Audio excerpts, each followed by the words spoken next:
I think we have six people that are named.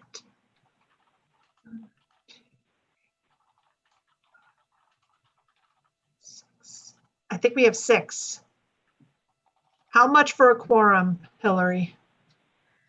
There are 11, so 6 should do it. Great. All right. So welcome, everybody. Before you start, Nancy, let me just ask LIT to get the YouTube stream started. I think they did. Is it up? Okay, great.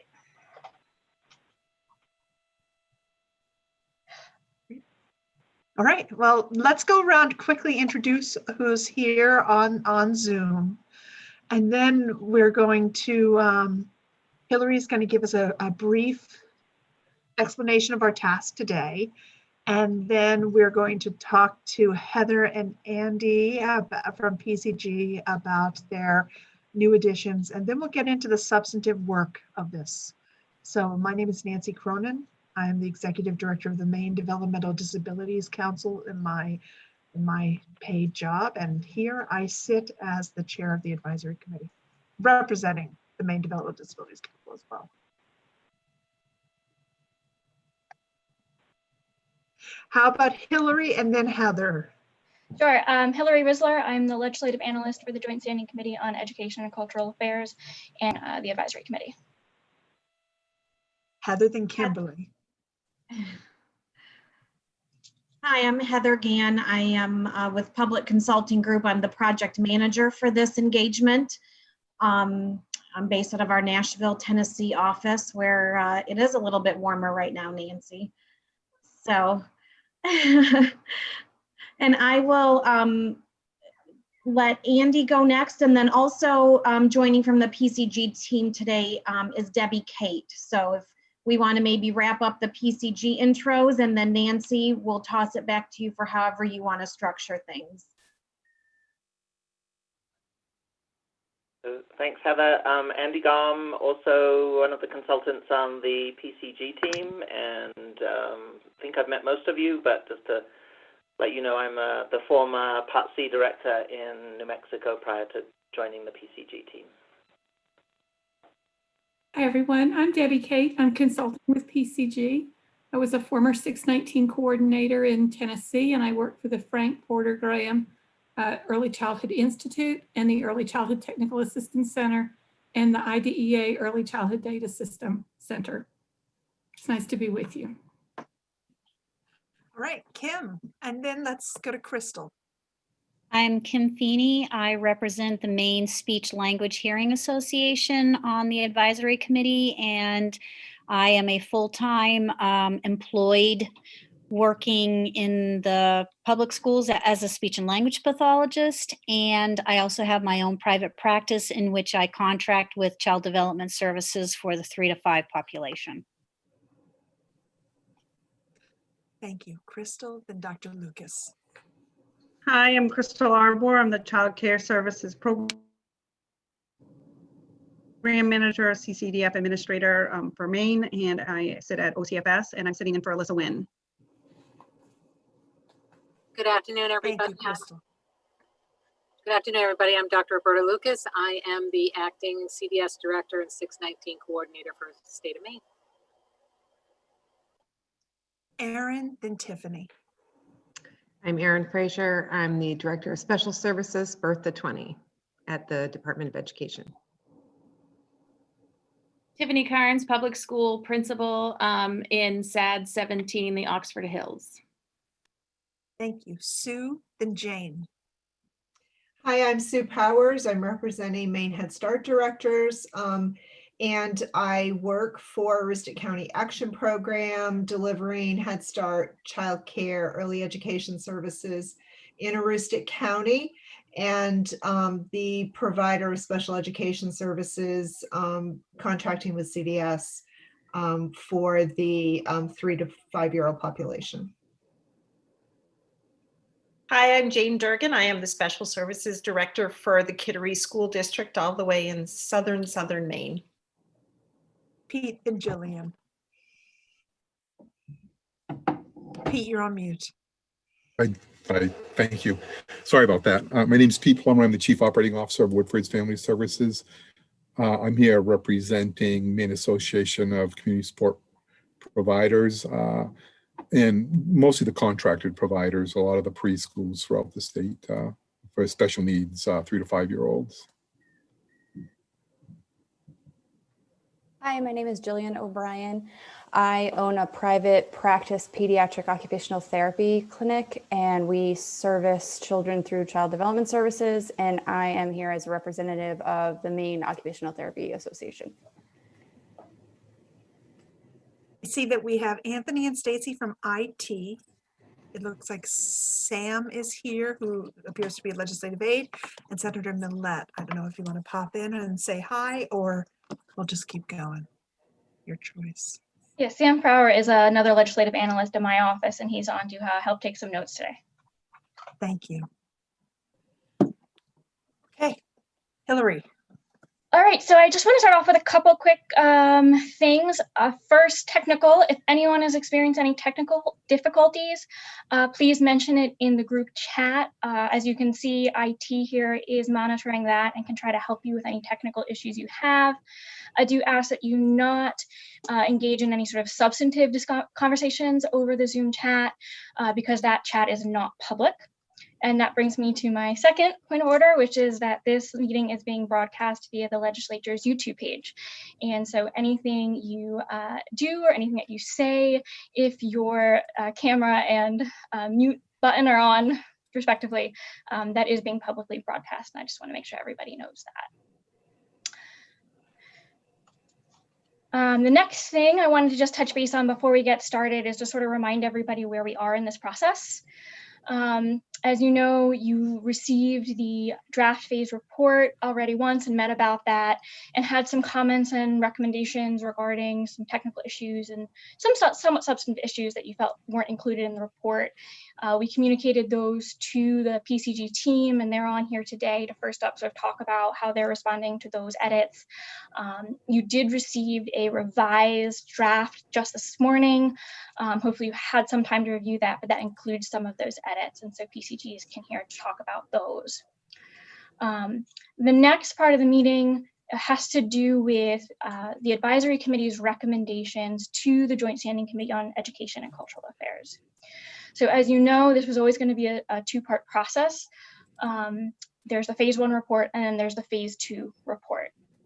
The Education Committee is going to be meeting on November 5th upon receipt of the final draft of the phase 1 report. And they, per the original authorizing legislation and per the contract, are tasked with providing some direction to PCG regarding any sort of implementation plan for the provision of IDEA Part C and Part B Section 619 services. And in order to provide PCG with that direction, there's an opportunity for this advisory committee to provide your recommendations to the Education Committee on what you think the Education Committee should provide for direction. And so as we go through some of these recommendations today, and I'm going to turn that back over to Nancy to sort of lead, keep in mind that sort of that's the end goal is what do you as an advisory committee group want to recommend to the Education Committee as a whole regarding that implementation plan, if any, and any next steps. And then just as a quick reminder to you, after that meeting on the 5th, that the Education Committee will provide that direction to PCG. Then PCG will develop that phase 2 report. The phase 2 report is due on December 1st, so it is a very quick turnaround.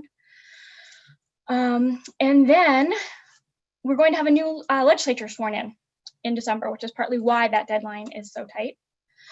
And the next legislature, the next Joint Standing Committee on Education and Cultural Affairs in January will receive that all 3 reports, the cost study report, the phase 1 report, as well as the phase 2 report. And they will have authority to report out legislation to the first regular session of the 130th legislature if they so choose.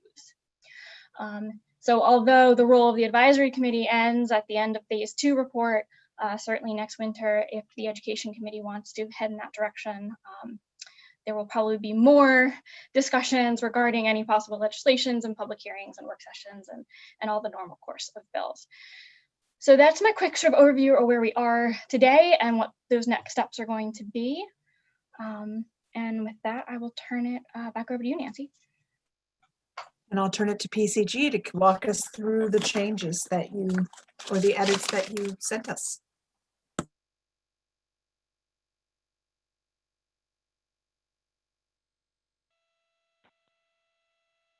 you want me to jump in, Heather?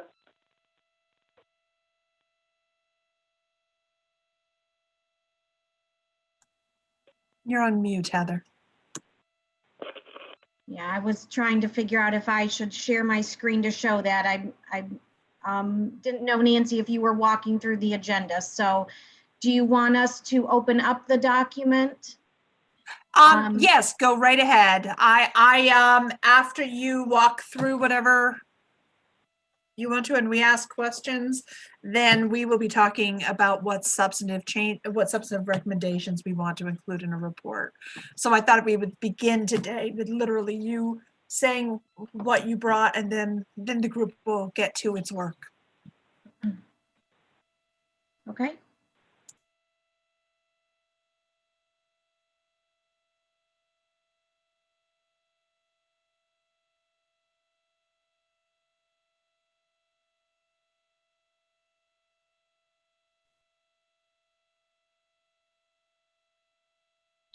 Sorry, it's taking just a second to open up here. Heather, is it okay if I jump in while you're doing that to talk a little bit more about the process? Sure, absolutely. So I think, Hillary, this was in what you said, but maybe just a point of clarification that we did some changes that we got to you at. We know it was only this morning for you to look at, knowing that you had today's meeting. But today we were hoping would be the last day. Heather, we can talk about whether we can extend it to, 24 hours or so to get any other last changes. Particularly, we're looking for any errors, things that just didn't make sense, maybe needed some clarification, using terminology that wasn't understood.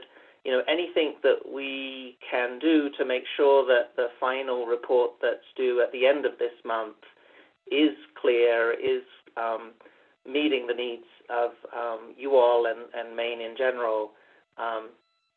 So those comments were actually due last Friday, but because this meeting was being held today, we extended that, as well as made the changes that we're going to go over at a high level today, because there were some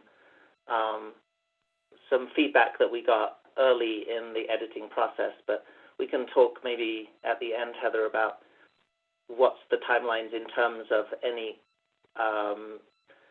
other feedback other than the verbal feedback that we'll get today, in terms of, and we've received other feedback from other entities, from Maine Care, from CDS. So other of those changes will be made. They're more minor changes, but they will be made to the final report that we'll be delivering at the end of the month. Is there anything else related to that, Heather? No, I don't think so. Thank you, Andy. We want to pick up, I think the first place was on page 52, unless there's something you'd like for me to go to first.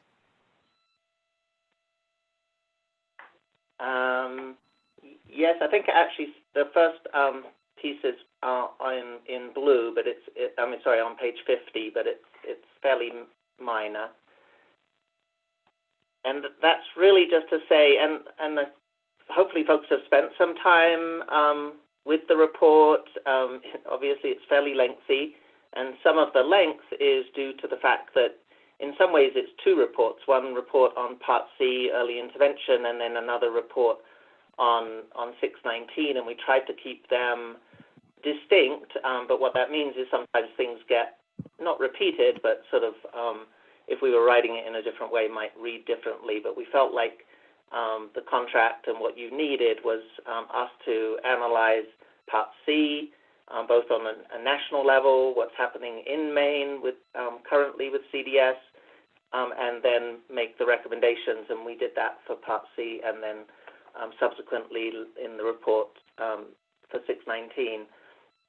What the feedback that we got in the first couple of weeks since you guys received the report was the need to have to address some different options. And I think that was mostly meant around 619. Most of the comments we've received are around 619, just to make sure we're using terminology. When I say 619, we're talking about preschool special education services under IDEA Part B, Section 619. So I'll probably be using 619 as the shorthand. I think everybody knows that on this call. And so this is really just saying that we've provided, while we think PCG is recommending that Maine move forward with all of these recommendations, and again, the recommendations are in 3 sections: governance and administration, funding, and then service delivery. And we think we are presenting a package of recommendations that in total lead to the best outcomes for young children and their families, and ultimately will be a system that is using national best practices. But what we've done in both Part C and in 619, that we'll move to in a little bit, is provided some different options, and it might be best to go through sort of how these options have been presented.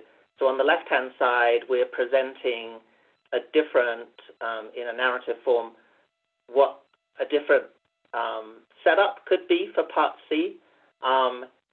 And if Maine were to go with that option rather than the options that were in the more detailed recommendations above, we still think the other recommendations here in the table, in this sort of matrix form, could be implemented.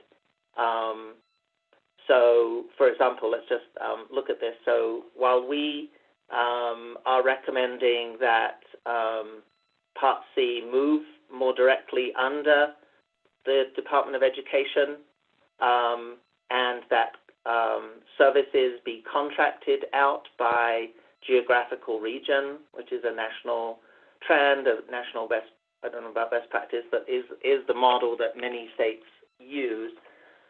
We're saying here's an alternative.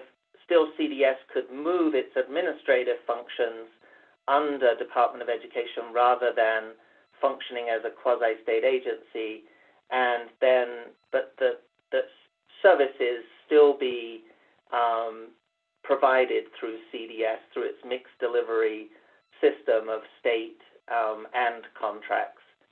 So you see that's different to the recommendation that's in the main body of the recommendations.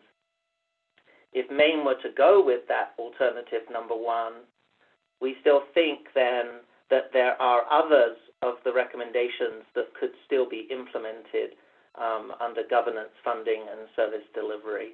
And we're not going to go into all of them, but just that was by way of explaining how we've set up these different recommendations or these alternative recommendations. Hillary or Nancy, we didn't talk about stopping to pause, but I'm feeling like I might be talking quite a bit, and just might be helpful to just pause and see if people have any questions, not about maybe the substance, but about the method, the way that we've presented these alternatives. Please feel free to just speak up if you do.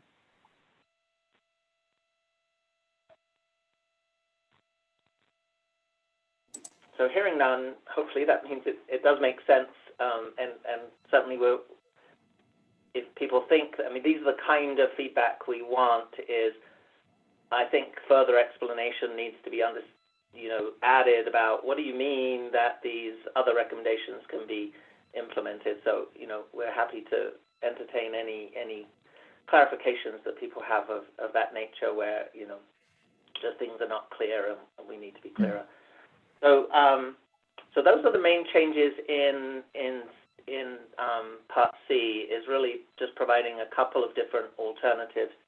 I think the next set of changes start on page 86, Heather. Page what? And then page 86. And these are the bulk of the changes that you all had asked for and there's not really much here on 80s. This is sort of a little preamble to the next table. Folks really asked for more analysis of the legislation that was introduced last year, particularly as it relates to funding. What are the funding implications of moving? We're on 619 preschool special education here. As most of that legislation did focus on 619, although it did also talk about Part C. And so we've spent some time over the last week looking at the different funding mechanisms and implications of the different funding sources. In particular, one thing that was asked, and unfortunately we have the methodology, but we still are working with our colleagues, the folks that we've been working with at CDS and the Department of Education, Erin and her team, and Roberta and her team, and we have a meeting set up actually where we're going to look. We were almost ready to, you'll see that it's a little frustrating, I know, maybe for this meeting, but we don't have the actual numbers. We were very close to getting them, and then some issues came up with the total number of children that we're talking about. Obviously, to get to any dollar figure, whether that's by SAU or town, to get the local cost, we have to be pretty confident of the number of children that we're talking about. And so some of that's the dialogues that we're having with CDS, and some of that revolves around whether it should be a one-day count that we're looking at, a cumulative count, and nailing that down. And we want to make sure that what we're projecting is the same methodology that Department of Education uses for EPS funding for special education K through 12.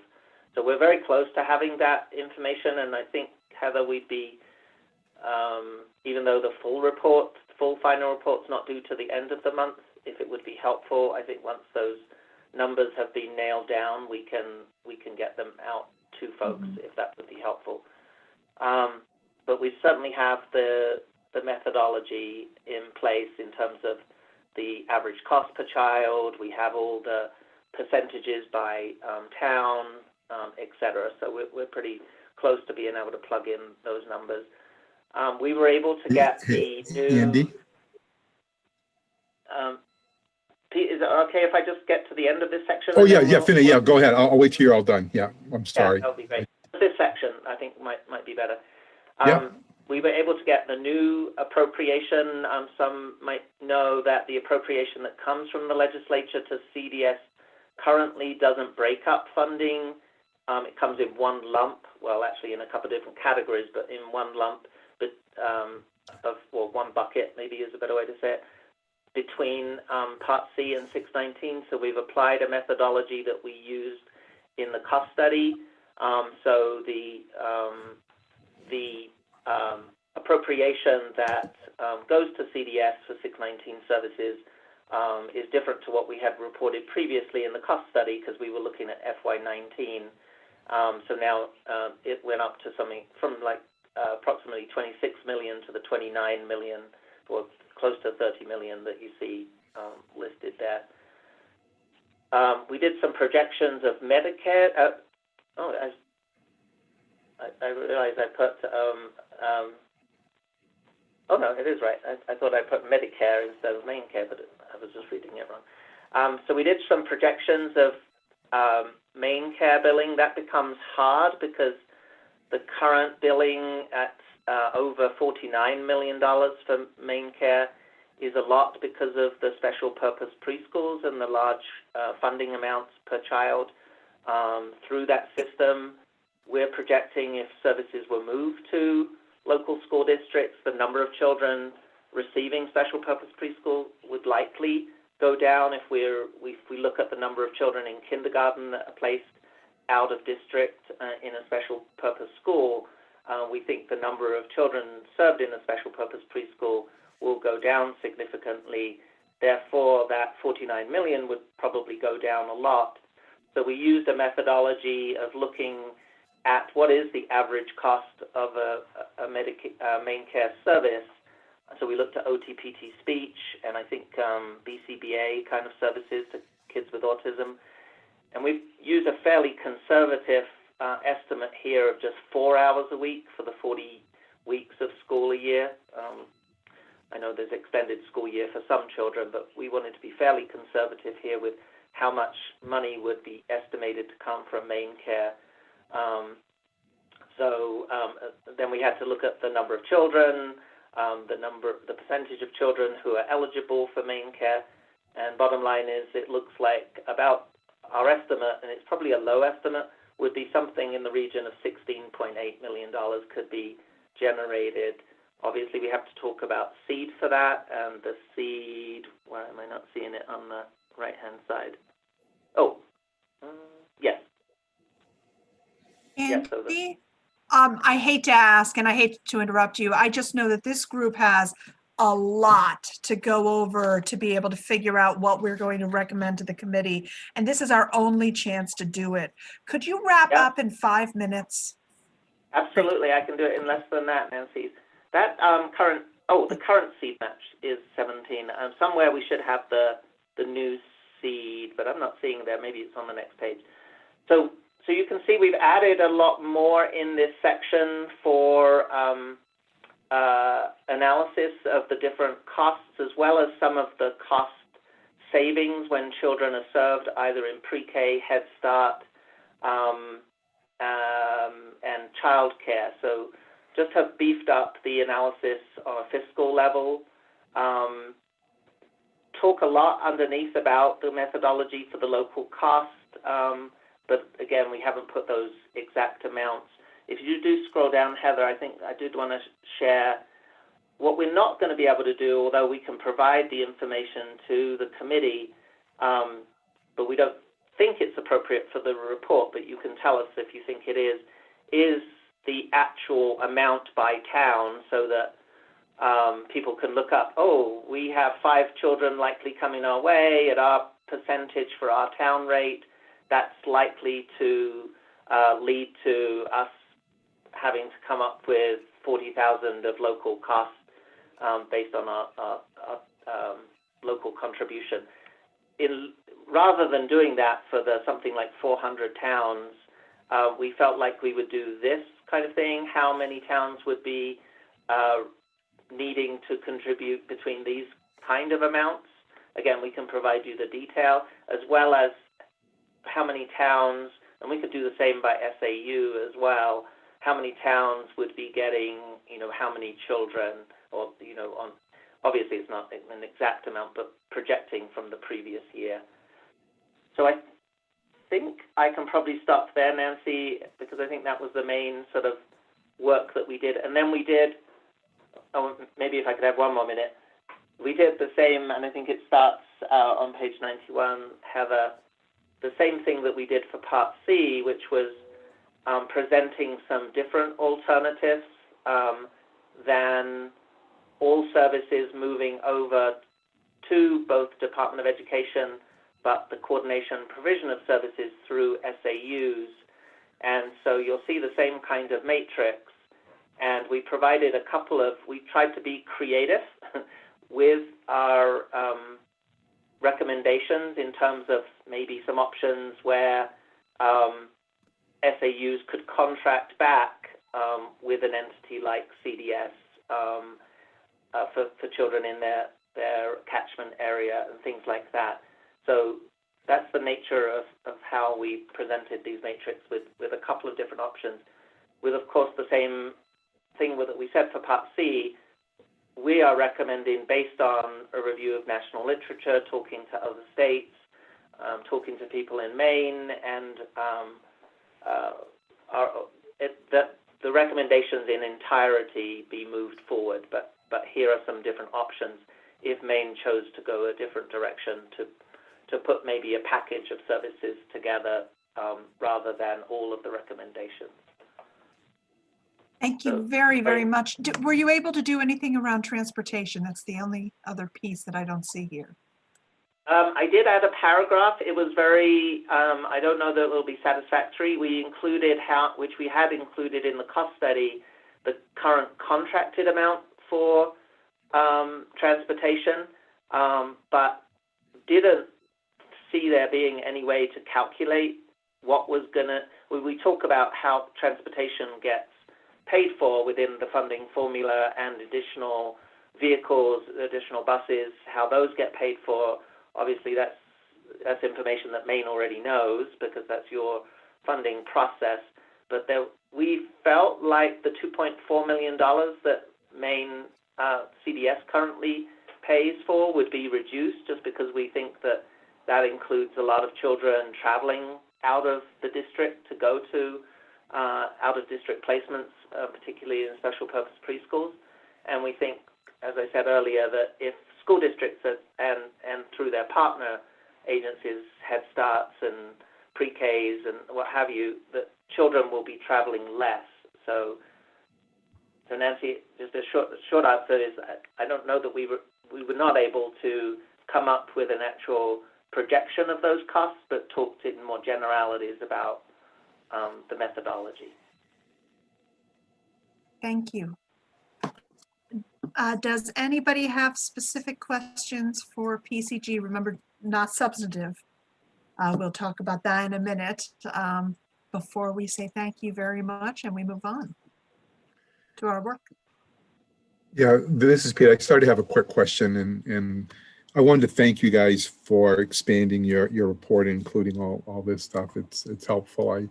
I haven't had a lot of time to digest it, and surely I will. But I had a question about the EPS funding formula that's done for the K through 12 and how that would be applied to the 3 to 5 year old population, be it in a SAU or a special purpose preschool, and more distinctly the calculation of the $12,320 on average for a child. My question is twofold, really. What's included in the $12,320? Is that all inclusive? Is that space, building, treatment, education, transportation? Is that everything, or are there other pieces of funding that fall outside of the EPS funding formula? I'm not an EPS funding formula expert. I don't really. Yeah. This is my introduction to it. Those are good questions, Pete, and some of them are things that we want to, in our meeting coming up in the next few days with the Department of Ed folks, is clarifying some of that, including that amount. We got to that amount by dividing. There was a report done last year on the special ed funding formula. Actually, it might have been at the beginning of 2020. So it provided a lot of information. What it didn't provide was the actual amount per child, just because it varies so much. But we were able to get to that by taking the total amount of funding for special education, K through 12, and simply dividing in the total number of children served. My understanding is that that's for all provision of services, I believe, but maybe I shouldn't say it if this is a public forum. I believe that transportation is outside of that and done on more of a separate budget process that schools do. Okay. Facilities, you mentioned facilities, and I'm not exactly sure whether how facilities are. Well, I do know about changes, remodeling and new facilities, but I believe that school districts that funds everything to do with the facility, heating costs and janitorial services. It's just the EPS funding formula funds everything that the school, between the state and the local portion. Just one follow-up question, then I'll I know we have a lot more to cover. The one thing that I'd like to see is I want to make sure that, of course, I'm here representing special purpose preschools, to a degree, and I know that volume is going to go down and there'll be some type of transition, and I want the kids to get the services they deserve, but I want equitable treatment on the K through 12 special purpose private schools. that are already in place, I just want to leave with the sentiment that the 3 to 5 year olds should receive similar types of funding if there are out of district placements to them so that they can be successful. What I worry about is if the volumes go down to the levels that one of these recommendations might, inherently end up with, would decrease greatly the volumes of the special purpose schools, and they couldn't financially succeed unless the funding formulas were And similar to the Pete, K-12 Pete, special I'm purpose sorry, schools. I'm going to stop Yep. you. Remember, each one of us can contact the education committee as Yep. in our other respective Okay. roles and tell them those things. PCG is just providing the report, and I just want to make sure the numbers to do are that outside of this. Yeah, I just want to make sure the numbers, Nancy, are accurate and reflective so that the report is accurate, is my point. Okay.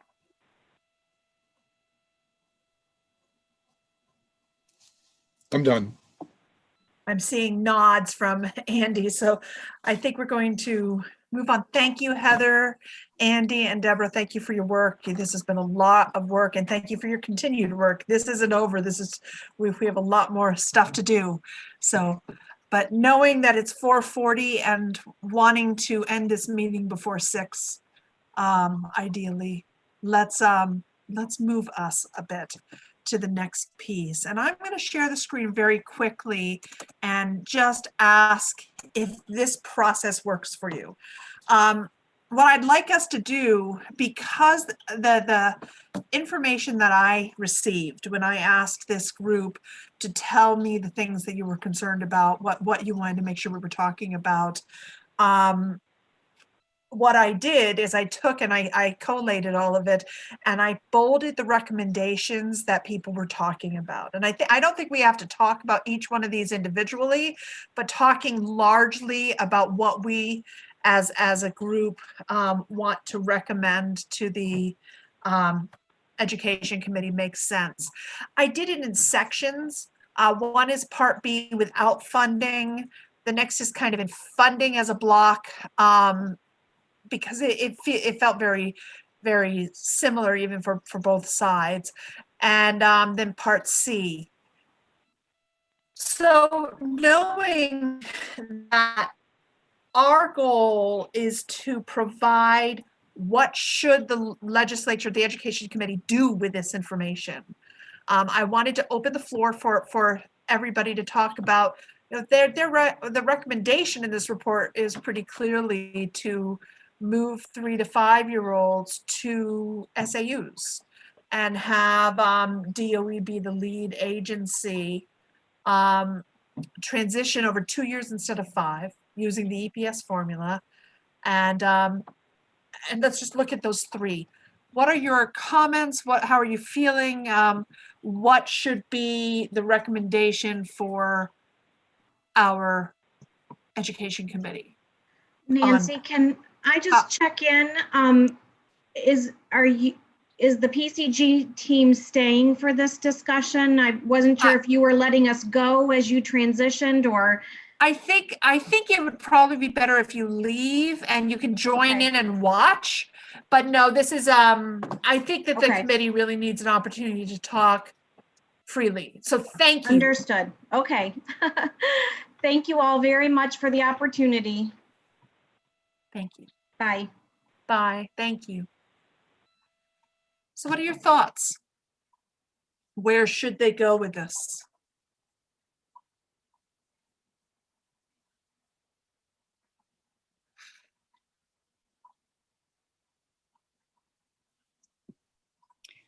Nancy Kimfini, I have a concern about the transition of only 2 years.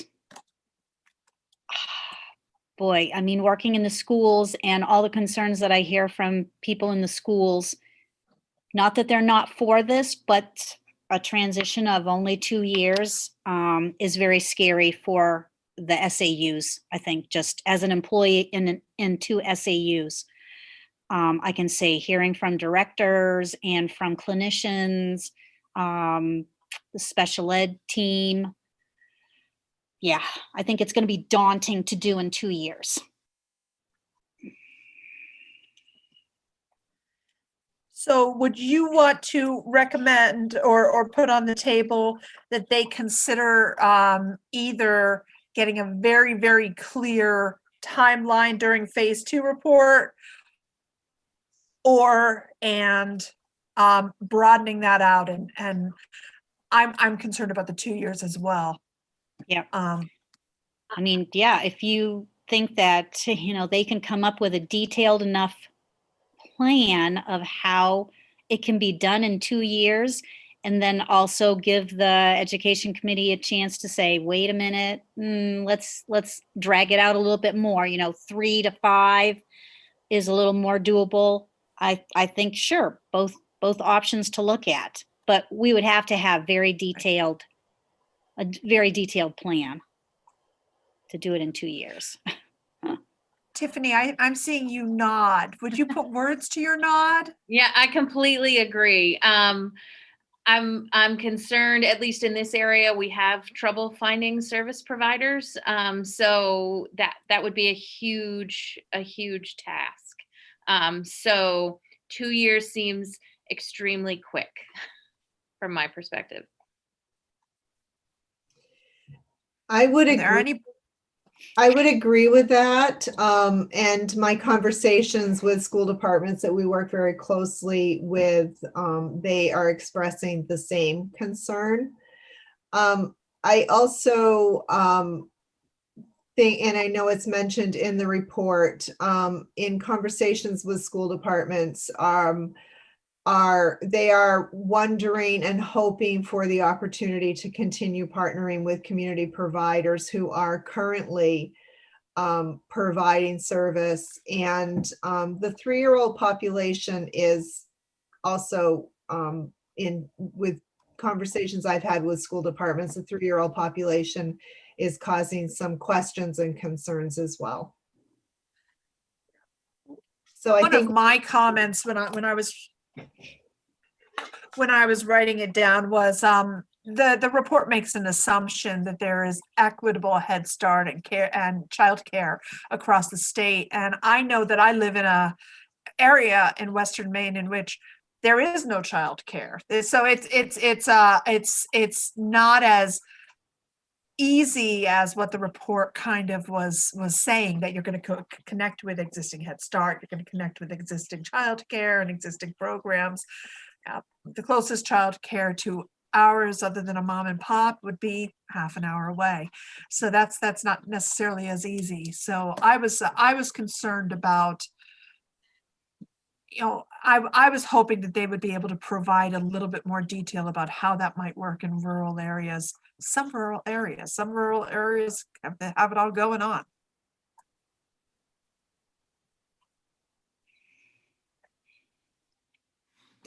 Do you all think that they should really consider moving to the 3 to 5 to schools, or or do we have a varying opinion on that and we shouldn't make a statement about that?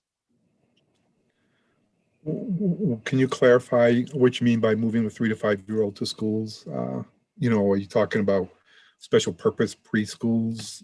No, I'm not. I'm talking about, and to be honest with you, when I think of this population, I think about 3 to 5-year-olds, special education, and that placement, the least restrictive environment, may be a special purpose program. It might not be, but it would be up to the IEP team to make that decision, just like the law it is now.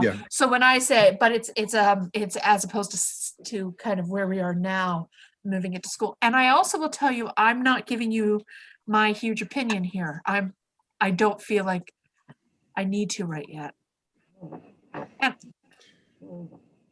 So I haven't been able to digest every single component of this because it is, a lot of information. But one of the things that I guess I'm not clear on, you just mentioned that there's not childcare centers necessarily in rural areas, but even if there are, or in the SAUs, the spacing, like where would all of these children be placed? Like where do we find the space for them physically, even within the programs or the schools that do exist?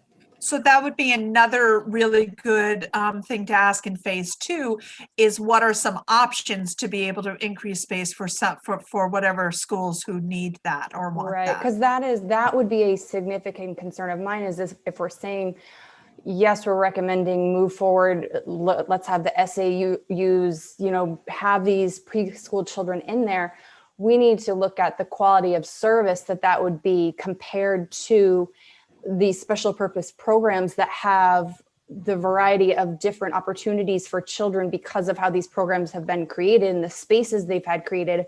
And if we're suddenly going to transition these kids into a much smaller environment with less opportunities for learning because the space is a lot smaller, then I feel like we're really not providing as much. And so just knowing how the spacing is going to work for them.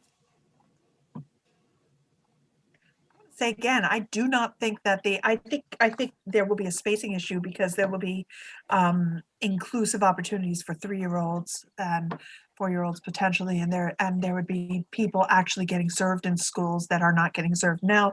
But I don't think this affects the special purpose program. And in the same way, it's all the LRE and whatever the individualized education plan decides about where to send them. That's kind of a different thing. So, Dr. Lucas, I saw your name. Yeah, I think that 2 years is quick, but I think if we wait much beyond 2 years, I think we will lose what staff we have under CDS to continue through a longer period of time. It will be hard for districts to capture the staff that are already there that might be available to be employed at the district level. So I think that 2 years may seem quick, but I think it will be longer than you think, and going beyond 2 years will be a little bit hard on the staff that are already employed in CDS. The other thing is I'd like to see a phase in versus an immediate, change in, all of a sudden the children are now school responsibility. So I think the phase in has to be pretty strategic across the state as to where highest needs are and how to have students in the public schools that can manage them. Whether we go 2 years or 5 years or 4 years, in addition to looking at a phase, and I'd want to have a specific plan about how we're going to train individuals to be able to provide this service, because 3 and 4-year-olds it is a different game. It is different. And I would also be interested, and they didn't talk about this in the report, I would be interested in hearing in the phase 2 report how they're going to manage child find, specifically observing 3-year-olds and child, whether going out and finding the kids, that is a piece of this, and they did do that, but also the observation in their environment, figuring out whether it's eligibility. Does that mean we're going to have folks from the local SAU actually going into homes, and what are the liabilities of that? What does that look like? Or is it not? I think it's a little different in part B, but not sure.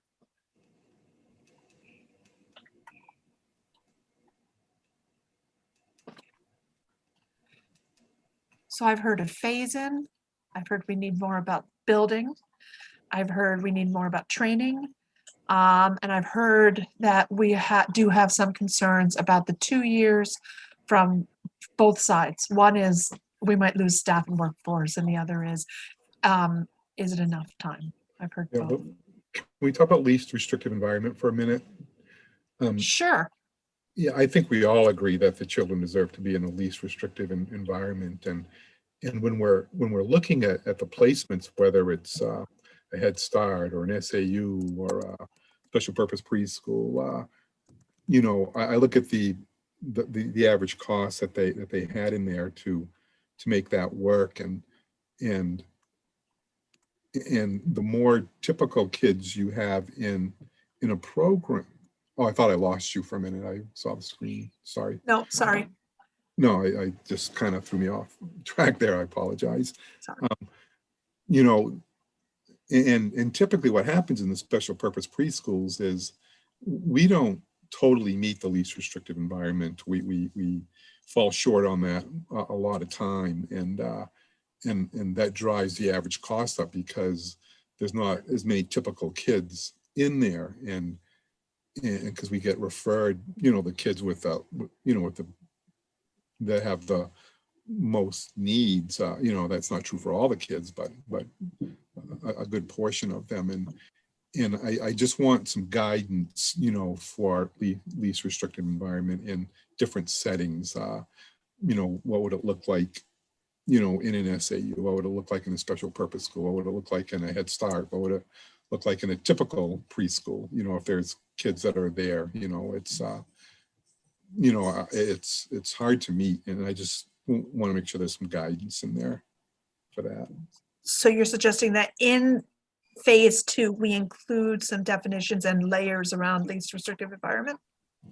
I think so. If it's something that DOE is interested in, we're all interested in it. I think having some layered, least restrictive environment based upon the needs of the child, would be important. Any other, how do people feel about that suggestion? I brought this up again because it seems like we're naturally moving to the next 2, which is the EPS funding formula and a review of placement of children who have costs over $20,000 to determine LRE. So I think that having a description is fine.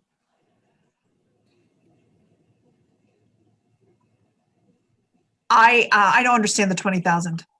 I think that least restrictive environment is one of the most important parts of the law. And I think that all children should be ensured that we are working on the least restrictive environment, determining that for the child, which is individual. So I was a little confused about that one.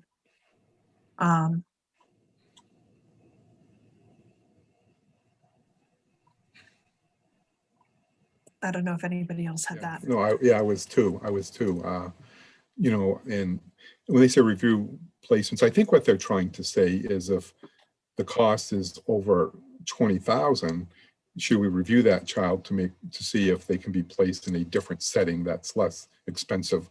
That's the way I kind of inferred or read that, but it's hard to really know. Can I make a comment? Yes, please, Erin. I think that, I'm new to CDS, but what I'm observing is that there's mostly a reliance on private placements for pre-K programming, and there's very little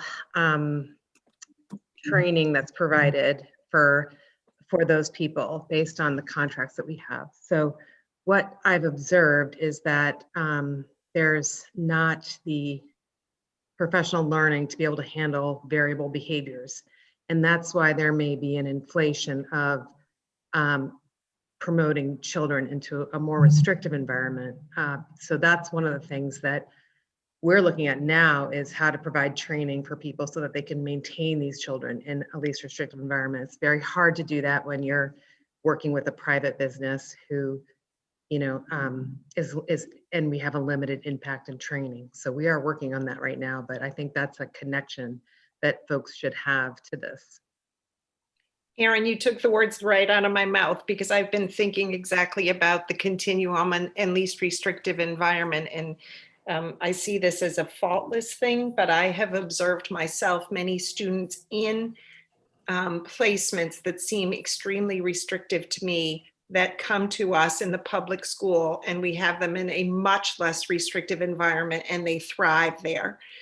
So when I think of moving forward in the future and looking at 3 through 5, I really love the idea, and this is going to have twists and turns where we end up, I understand that, of having programs that really can pass the straight face test of being the least restrictive environment.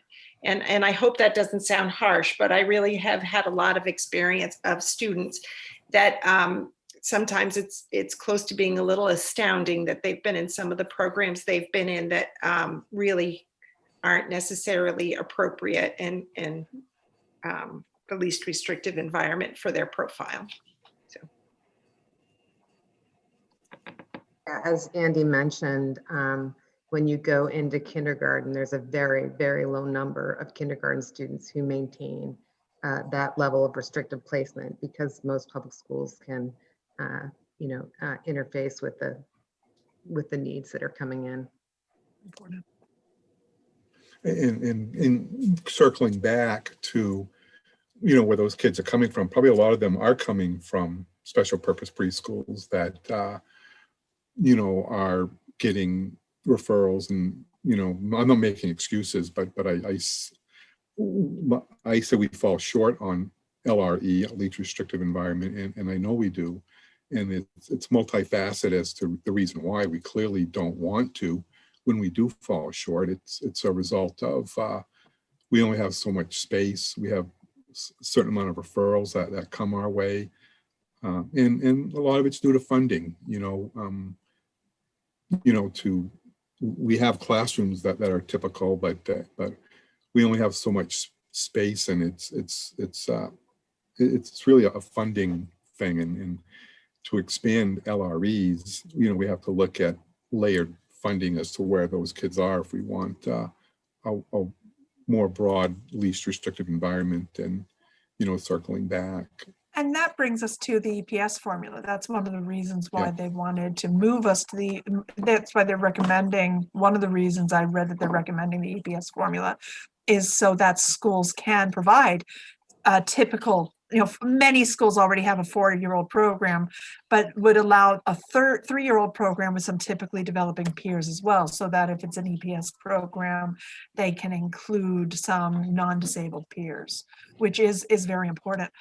That's on one hand of EPS. The other hand of EPS is we heard a lot of people talking about concern about moving it to the EPS formula, a lot of fear around that because of the fear that it would increase the seed and the property taxes, the individual property tax. And I think that will be a fear. And I don't know how you folks feel about whether or not we recommend within a phased program some funding to school districts, some startup funding or long-term funding to be able to get them over that hoop a little bit. Because I think if we just move to the EPS formula, I'm not sure the small municipalities can do that. What do you think? Am I just off?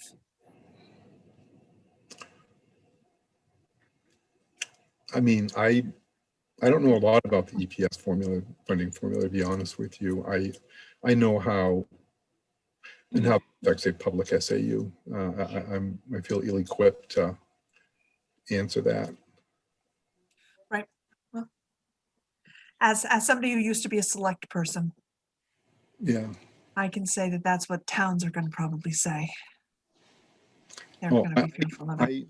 I think towns are, I'm glad that they focus on the towns and trying to calculate what some of the money I am too. Be there, by town. I think that's really, really important. It's one of the things we ask for as a deliverable, and the look back period, because they're going to come up with a number based upon 2018, or, inflated or whatever, but they're basing it in 2018 on a system that's not well defined, and they don't know how the money is flowing or where it's flowing, and there should be a look back to see how close they are, because SAUs will be under a certain amount of stress to meet the needs, and they'll have this 2 or 3, 4 year prior calculated funding formula that may or may not be accurate, and it's there's so many unknowns, and if I was creating a budget, I know this much, I would be very nervous if I was the school district or the town. Would anybody object to asking that during the phase 2, recommending that the legislature ask PCG? Because of course, these are all recommendations to the education committee. They can say, no, I'm not going to ask that. But I think recommending that they include a little bit of a phase with money to the towns to let us build it. Would that be something that anybody objects to? No. Okay. We got a consensus. Aaron, I saw that you Yeah, I just wanted to remind folks that we do have Part C federal money that is just like we have Part B federal money, and that goes to districts to support special education programming. The Part C also has that. We're not talking about Part C, though. We're talking about Part B. Sorry. Yes. Yep, not Part B yet. See yet. With the amount of time, do you want to talk about the pyramid model, which I feel that I'm very, very, yes, Dr. Lucas, would you? Oh, okay. Or I is it? agree with you. I mean, I think everybody should be pretty familiar with a pyramid model. That Right. I don't think that needs to be a big topic of conversation. We did have a comment about Benny's Law, but I think that was specifically the chapter 619, chapter 676, but that is going to, the devil's in that is going to be in the details of what they choose. All right, so can we move to funding? I'll share the screen again so that you can see the recommendations. So are you all feeling comfortable about the Part B alone? Have we said enough? The concerns that you had, do you feel like we have enough meat of recommendations of what needs to go in? Okay.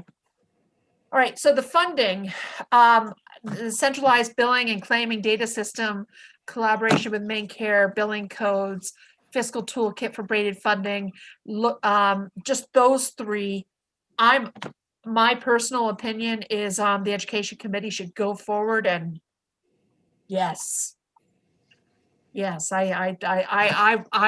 in full support of those three particular recommendations. I think it's very much needed. How do y'all feel? I agree. I agree. It's great if we can give them a yes. The private insurance was a little different, and I have a suggestion for that.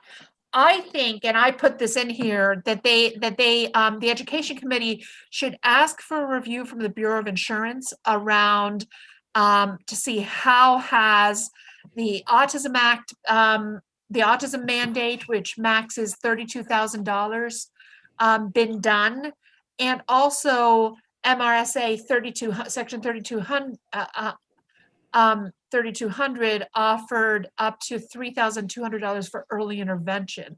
So I kind of think that the education committee might want to know how has the existing insurance mandates been going in the state, and whether or not they need to be tweaked before they kind of go forth on that recommendation. That would be my advice. What do you think? I think it needs to be tweaked. I'll tell you one of the problems that we have when we bill commercial insurance or private insurance, because we do, with a lot of the plans today, we have $3,000 deductibles, $5,000 deductibles, and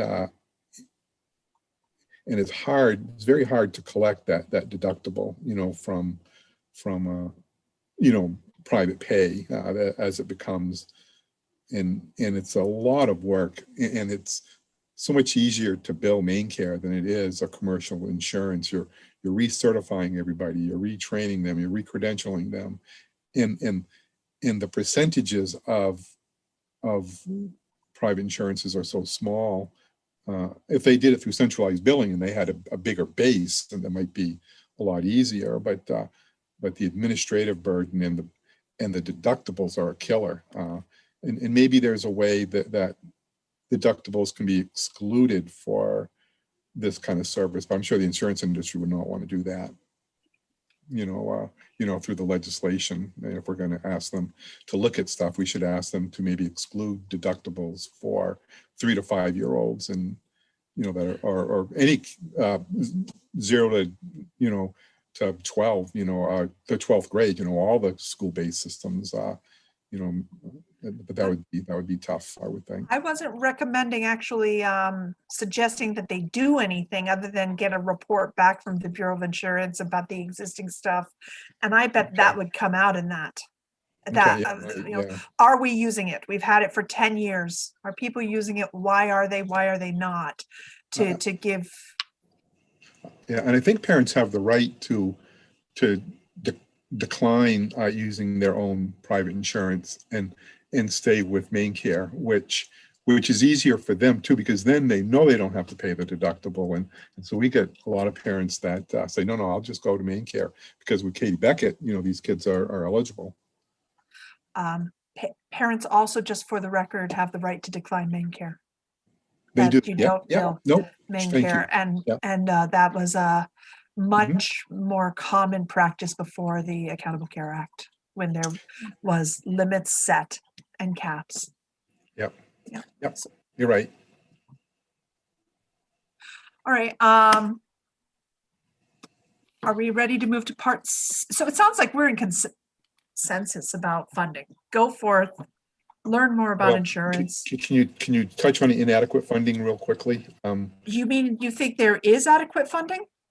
Well, no, but it's a big, bold bullet point there. So I thought that, just maybe a statement from the advisory committee can be that child development services throughout the years has been totally underfunded, and the legislature is going to have to come up with more money somehow, however it flows into SAUs and, however it gets there, into the towns, into main care budgets. It's gonna, they just need to understand what that and what that number is. And I think it's important that get fixed before the system gets moved somewhere else. It's because of the CDS, as we know, has been underfunded.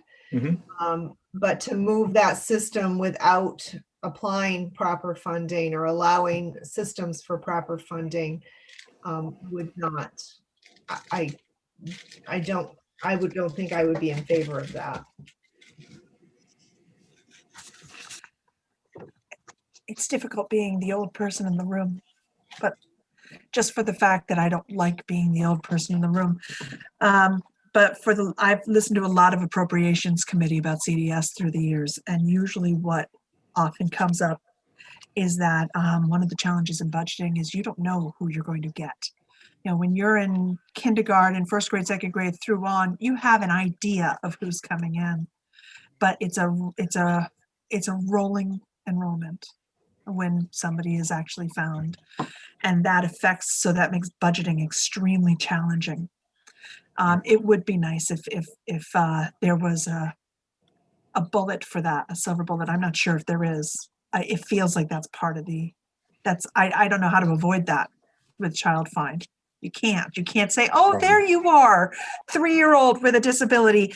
Wait a minute, October's coming right around the corner. You can't do that. That's a problem. That's part of it.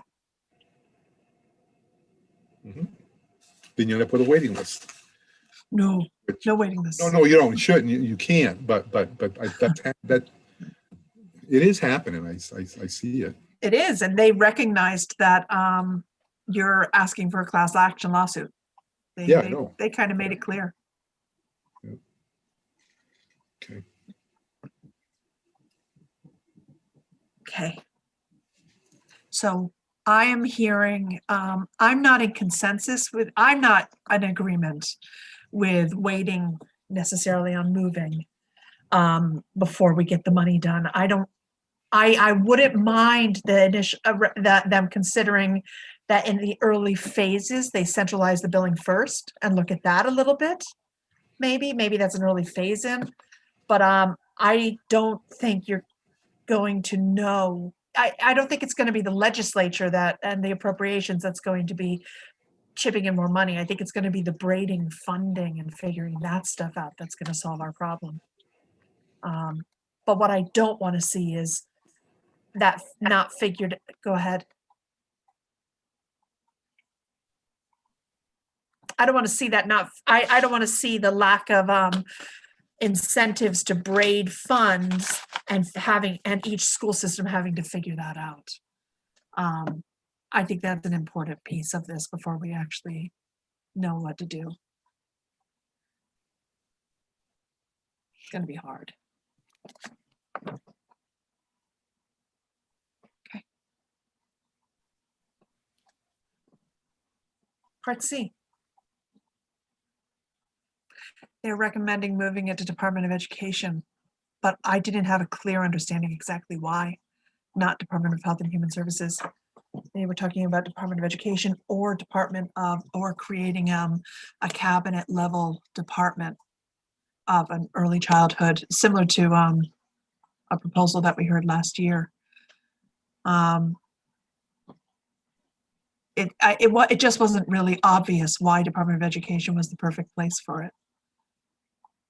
For me. What did you guys think?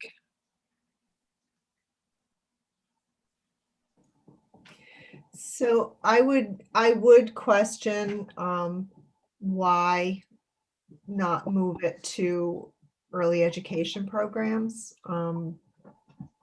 within DHHS. That's where Head Start Collab sit. No, it doesn't. It sits in DOE, doesn't it? Does Yeah. it?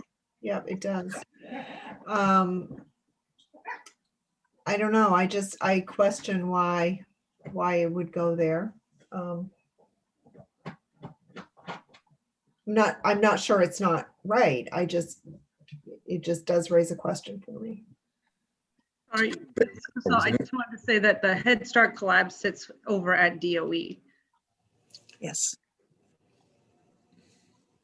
I would say that there's also, a significant connection between Part C and Part B. And so coordination of treatment in that way it's more continuous if it's in the Department of Education.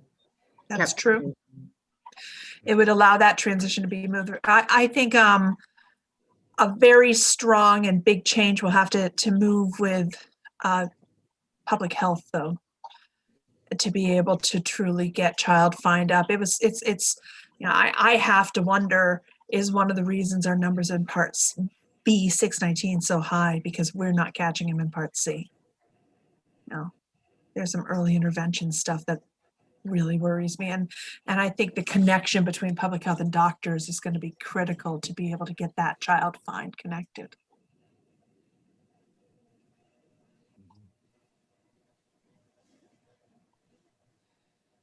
So they do recommend a higher level look. There's already good work with children with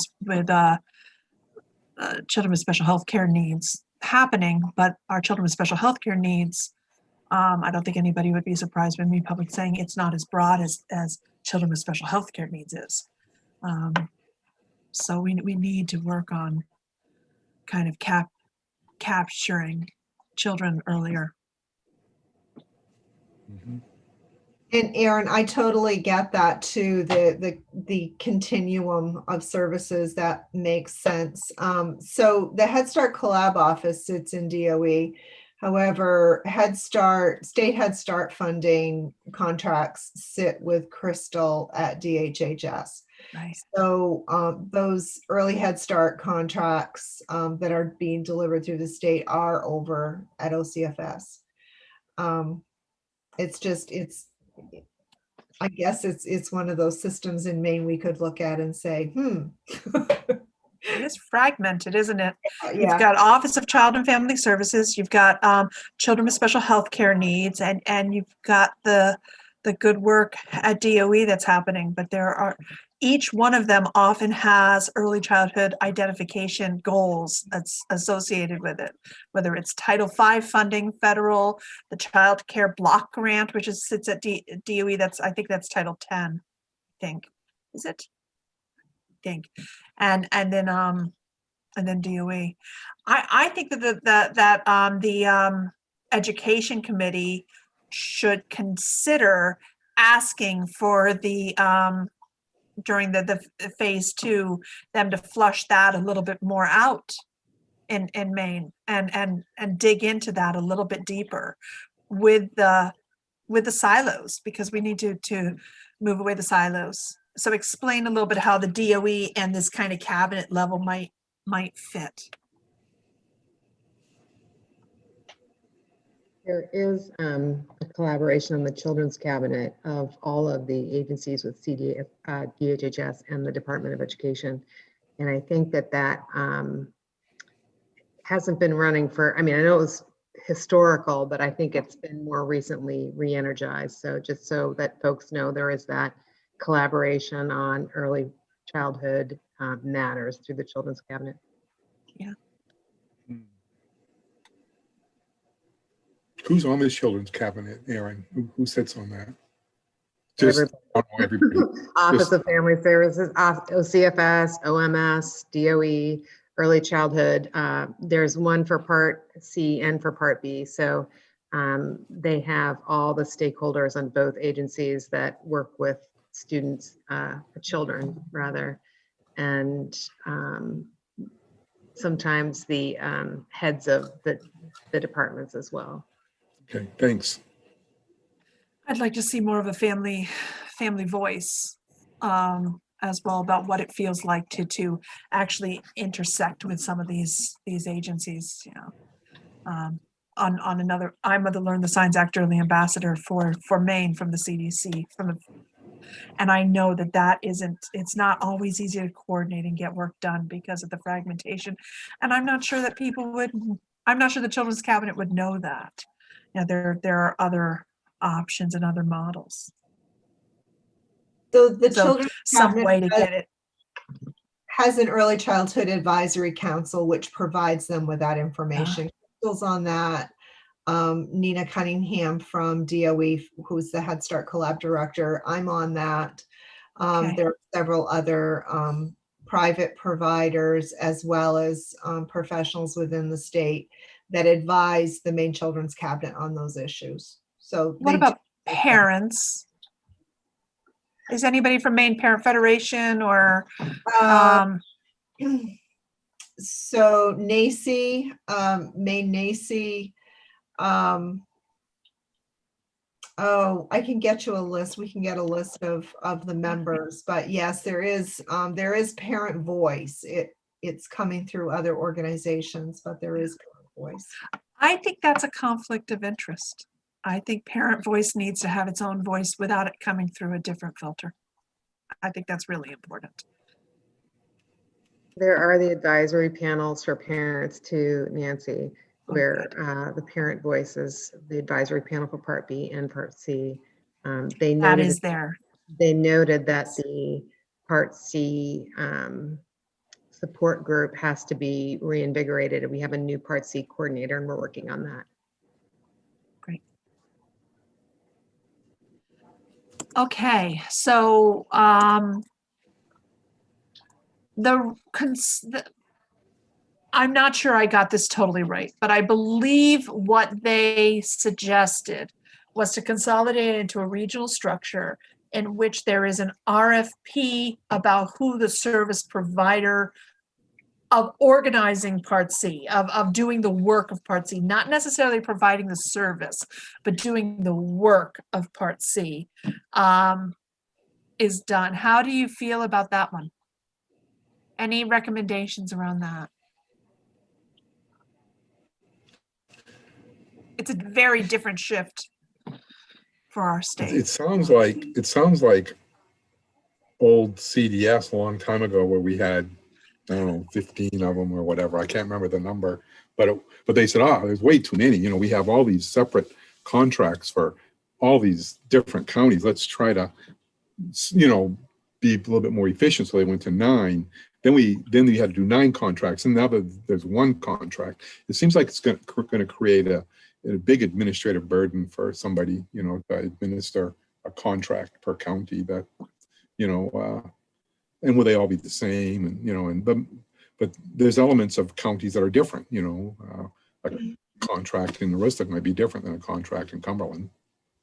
Dr. Lucas or Aaron, do you have most states do it like this, and Okay. I just don't have a good picture of what it looks like. I don't even know if I'm for or against it. It's just different what they're suggesting. would be concerned that we have a lot of talent in our Part C professional pool right now, and they have done a lot of work on evidence-based practice, and they have a lot of success with that. So my concern about contracting it out is that we've basically developed in this amazing pool of people who are working in Part C right now.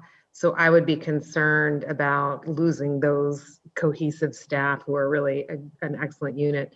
They also understand that we're not serving the amount of children that we need to serve. So that's a problem that we're looking into, how we can, invigorate that. But contracting it out, I think I would be concerned losing that talent pool that we have right now in Part C.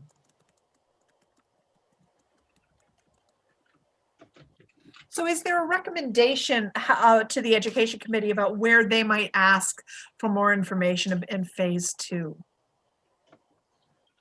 Or is it better?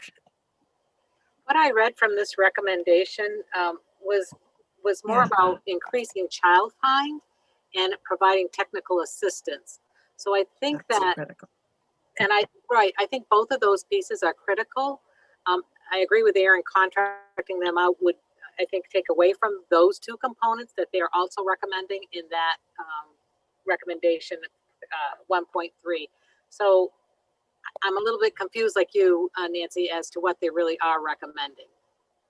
I don't quite get it. Maybe we should be asking is them to kind of talk more about that. They talk about DOE will still manage the case management. And I think having the case management connected to DOE and easily being able to do that centralized billing is really important. But I'm not sure exactly what that contract is. Right, and I think it's, they talk about accountability and monitoring, but they also, are talking about that technical assistance, outreach and child find. I mean, those are three big things that are very critical in that birth to 3 age for thinking about how we're going to manage that and going to a county versus what we have for sites. I think it's going to be very interesting. I'm still a little bit confused by that recommendation. So that's another one. What's wrong with the way Child Find works today? I mean, you guys are more involved in it than I am, but there is a process today, and there is. I think, and it's been mentioned that we are missing out on a lot of our very young ones, birth to 3. Through some of the recommendations or referrals coming from medical doctors and our medical field. I think we don't have the connectivity to some of those places that we need to have, and it may be just regional. I'm not sure, but our child find count should be higher than it is even for Part C, and I think we're just missing a lot of child find opportunities. So is it education to practicing pediatricians or? It could very well be. There's lots of strategies that other states do. There's screening clinics. There's all kinds of different strategies that states use. I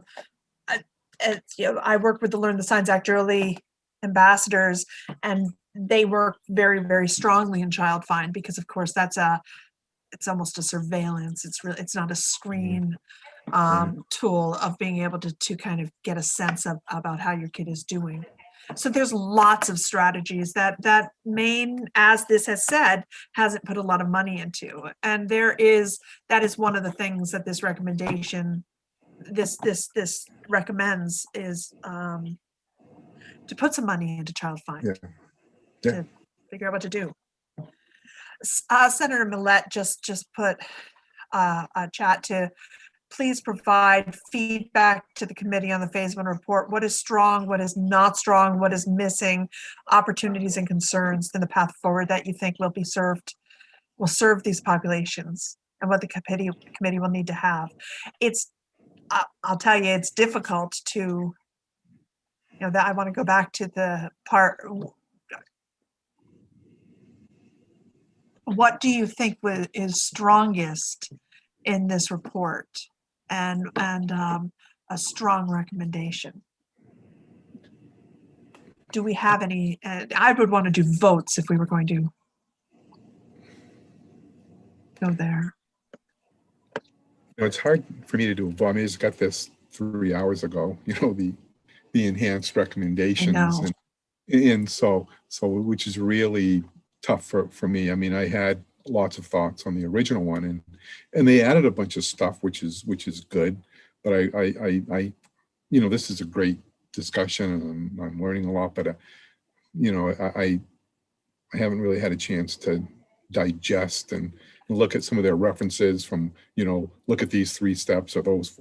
I just didn't have time today to do that. What would we need to be able to say, I stand and I really think that they should do X? And what is the missed opportunity? I think a missed opportunity here is that they didn't flush out different options.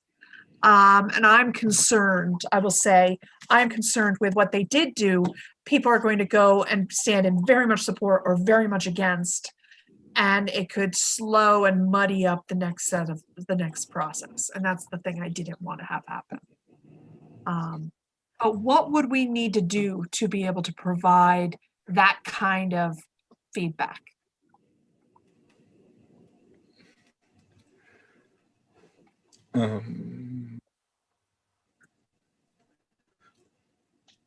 I'd want to read their recommendations a little closer than I kind of scan through it and to understand them before I provided any feedback. And I don't think there's one answer, though. That's what's so complicated. I think what's in Western Maine or Northern Maine is different than what's in Southern Maine, and maybe a consolidated. I don't even know if this is right. A consolidated service might be more appropriate in a more rural area of the state than somebody that has lots of volume, a Portland or a York or a Biddeford. They might be able to do things better on their own. There are very different cultures throughout the state that are probably inhibiting some of the of these topics. I think of child find, and parents don't want a lot of people coming into their homes right now, and that is probably inhibitive of some of the referrals that we're not seeing for child find. So cultures around the state are very different, and you would see them very different in Northern Maine versus Southern Maine. And so I think there are different factors to take into consideration. And I agree with you, Pete. In looking at this report, it just came this morning. I didn't have a lot of time to digest the changes and the proposals that they recommended. I'll tell you one thing that's not in there for Part C that really, really, really concerns me is how strongly do we intertwine a better EPSDT system with child find. And that is, so EPSDT, early periodic screening, diagnostics, and treatment, is the Medicaid law that said that kids are to be found and served, and medically their disability should be mitigated. And that isn't the same thing as child find. Child find is to look for educational ways to be able to help people, adverse effects of education. Although Part C does do a little bit of EPSDT stuff, which is why I'm really torn about where it should go. But I think that I would like to see a little bit of an intertwine and discussion about how can we wrap around these children, especially in Part C, to be able to mitigate disability. And I am concerned about their recommendations being about the coaches model, and that kind of model doesn't necessarily do always what is evidence-based for specific disability mitigation. And I don't know how to make that work, but I think that's a big gap that worries me. But that's the thing that I'll be putting in mind. I probably shouldn't say this, but speaking of the coaches model, and I'm not a clinician, but I know a little bit about it just from listening to clinicians, but it seems to me that the coaching model is a model that places a lot of responsibility on the parents to be the treatment provider, and they're not trained to do that. So they're coached to do that, but they're still not trained to do that. And it seems like it's the least costly, one of the least costly models. And I don't know if that was a driving force in selecting it or not. But like I said, I'm not a clinician, and I just happen to be in the room with them quite a bit at times, and I learned by osmosis. I think it does. Go So ahead, the coaching Erin. model is, trying to get the naturalistic environment of the child and the people who are with the child the most, and interface with them and change their behavior so they can have the most impact on the child. That's the reasoning behind that.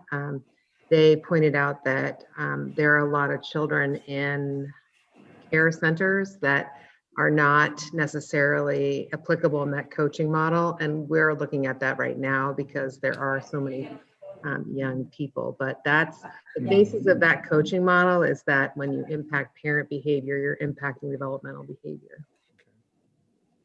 There's a lot of good evidence on that. It's when we hit specific disabilities that I start saying, wait a second, how are we going to connect this with the rest of the model of, that's why I say, how do we kind of overlay and integrate EPSDT, especially for young children, with this, because so many of our kids are main care. And I think this is an opportunity. But I have a quick question just for clarification. In all honesty, listening to everyone as a special education director, I am like getting anxiety a little bit because of the enormity of what we're talking about. I also get excited thinking, we can do this, and I want to stay realistic and I want to stay positive. Roberta, you mentioned something about phasing in. Is there room for discussion around perhaps phasing in Part B first and then looking at Part C? Talking about both of these things at the same time, I just get so anxious, again, with the enormity of what districts would need to take on. And I agree wholeheartedly. I think culturally and in many ways, there's very different cultures. and school districts are not, it's not recommended that school districts take on Part C. Okay. But yes. So there's nothing that we don't, yeah, okay, good. So I thought that's where we were moving. That's where I got like, okay, am I missing something? This is making me very anxious. No. So can I jump in real quick? Because I'm sort of taking notes on this and I'm trying to get a sense of sort of where we're all landing as a group and how to move this forward and how to move to that next step of what the recommendations are going to look like. Nancy, if it's okay with you, I'm going to do a quick screen share here.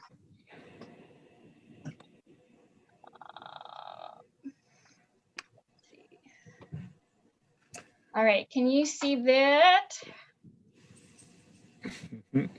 Starting with a 4, develop a phase 2 report. Yep.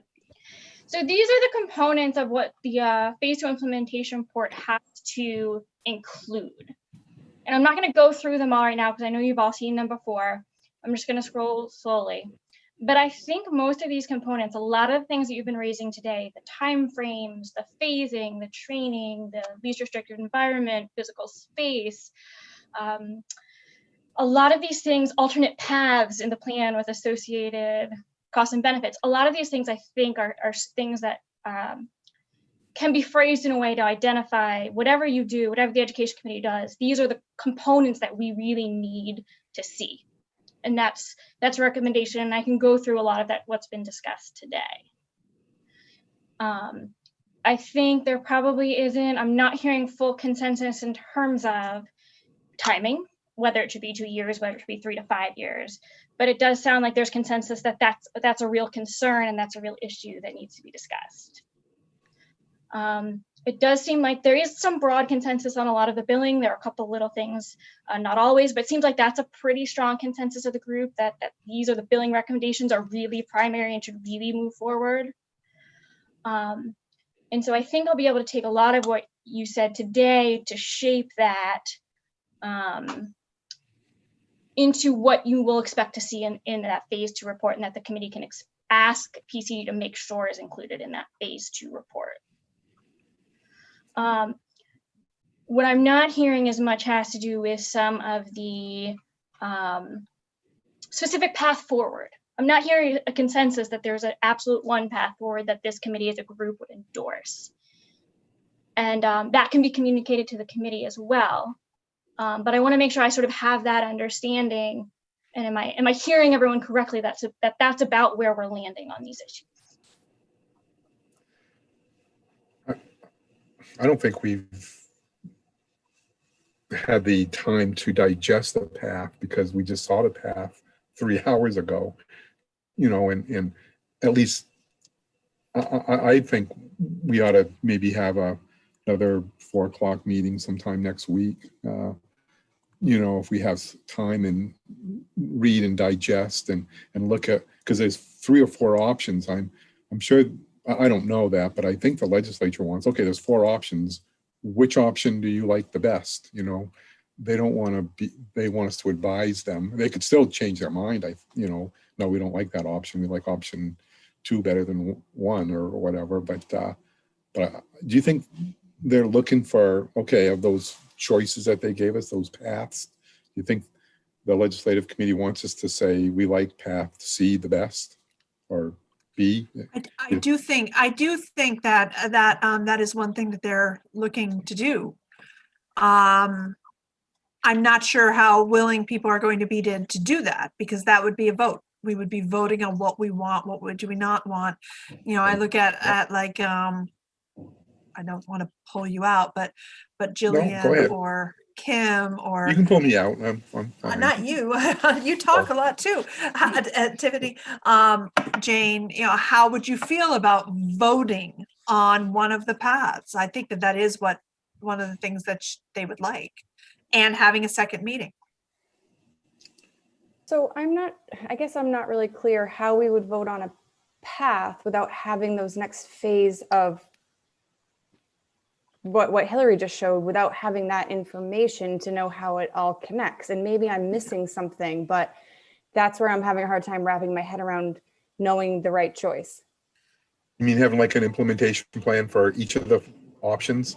Well, I guess, because how would we know what each of those would look like and be able to say that makes the most sense, because we don't have that next piece of the puzzle. I feel like, I don't know, maybe I'm misinterpreting, but to me, it sounds like we're putting C before B.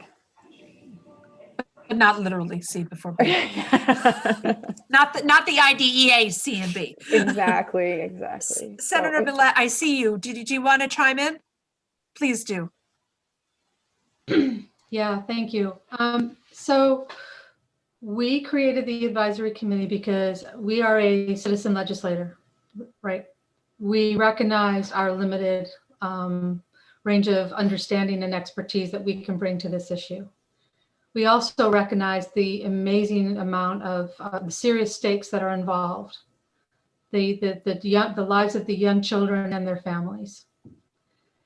We're also in recognition that CVS issue has languished for much too long. And we put a serious amount of state resources into this analysis.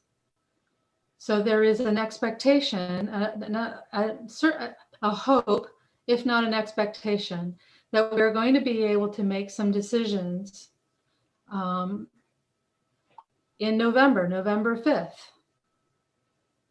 about how we can move services for this population of children forward.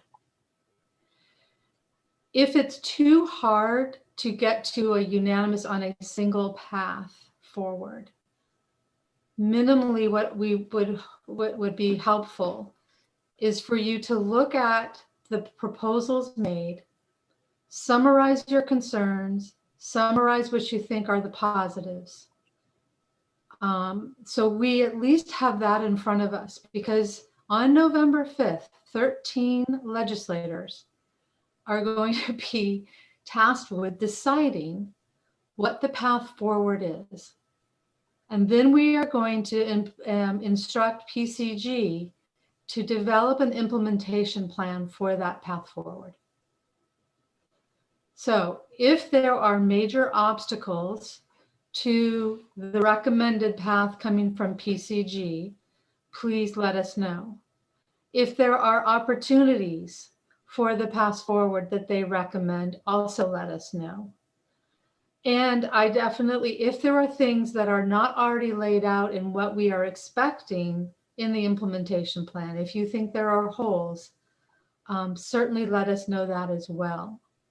But I would say right now, the biggest objective that we were hoping that you could do is to provide clarity on the phase 1 report, concerns, opportunities, limitations, things that were omitted, unexpected, so there was a lot of enthusiasm for the billing. So that's really great. But that's, ideally, it would be great if you all could say, we think this is, a 2-year implementation or not. I don't know. I'm going too far, but I just want to give some clarity about why you are all in this position. I know it's uncomfortable, but imagine how uncomfortable 13 legislators are going to be when we know we are coming into this with very limited expertise and understanding. And we don't want to get it wrong. On that, I'm going to mute myself and go back off camera. Right, so we just got marching orders. I would like you to consider, coming back in a couple days with us, another meeting. With that in mind, ready to kind of vote on what you think. And that's going to be challenging. I think it's going to be most challenging, as I think about what Jane just said, to talk about Part C, because I don't think that this group is the expert for group. It's not, it's not a big expert group for Part C. It might be though, but Part B certainly. How do you feel about that? Are you willing to commit? And of course, you're committed to being on this advisory committee. So, will you be ready? When will you? Can you do that? Can we do it on Thursday night? Thursday at 4, Friday at 4, Monday at 4. Would it be helpful, Nancy, to get our Part C coordinator, who is an expert to talk about Part C work and answer questions for folks? Maybe. I think that it just wasn't, we just weren't designed as a Part C group. There are a lot of people that really care a great deal about Part C that will probably feel like they didn't get a lot of other voice on it. But we might be able to do something about Part B. And concentrating on Part B, I think will I think will give the Education Committee something to go on. That's the real one. I hear Maybe. I think we're more together on Part C. It's the nuance that I'm arguing. But it's not that something has to be done, and technical assistance and child fine. I think that but Part B is the one that I think we need to have a conversation about. And I'm going to confess something. We got this document. I know it's a broken record. We did get it late. I haven't even looked at it. I've been in meetings. I have not had a second to look at it. So I don't want to say anything or vote anything, because I want an hour or two at least to sit with the document and absorb it and read it.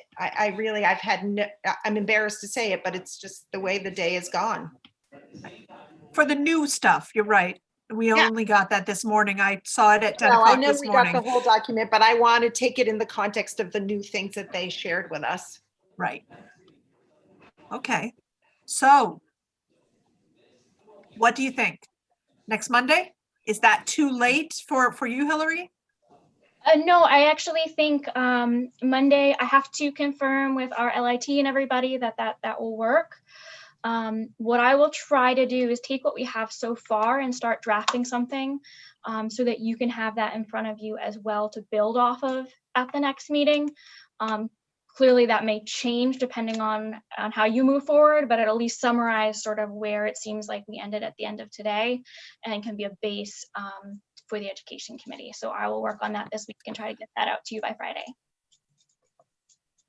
And what I'll do is I'll try to read this, especially part B, and say, here are the options. I'll be honest too. I got this at 10 o'clock this morning, which is why I was so glad Hillary sent it out to you all. And I read it at, I think I started reading it at 3, the new stuff. So I don't even understand all the options in the same way. I understand the other report very well. I spent a lot of time on that one. So. Can you come on Monday? Can anybody not come on Monday? Because we'll absolutely need a quorum to be able to move forward on that one. What time on Monday? 4 o'clock. The reason I chose 4, and I know that sometimes 4 to 6 is hard, but so many people work during the day with children and they don't get out until 3 o'clock. Mm-hmm. Okay. Hillary, would you please find out if we can have the room on this stuff on Monday? I will try.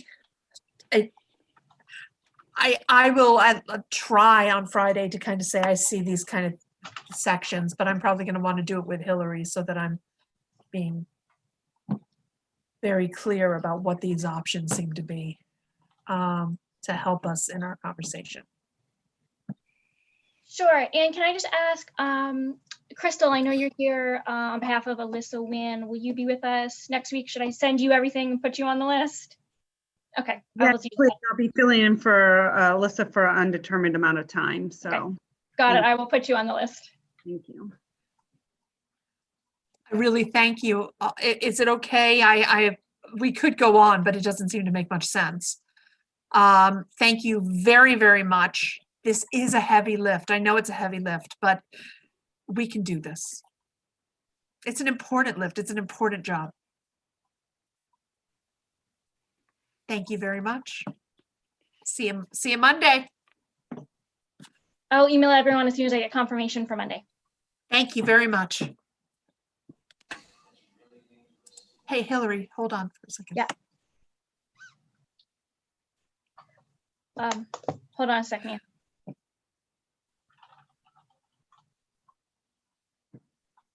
Stacy and Sam, I can say what I want to say.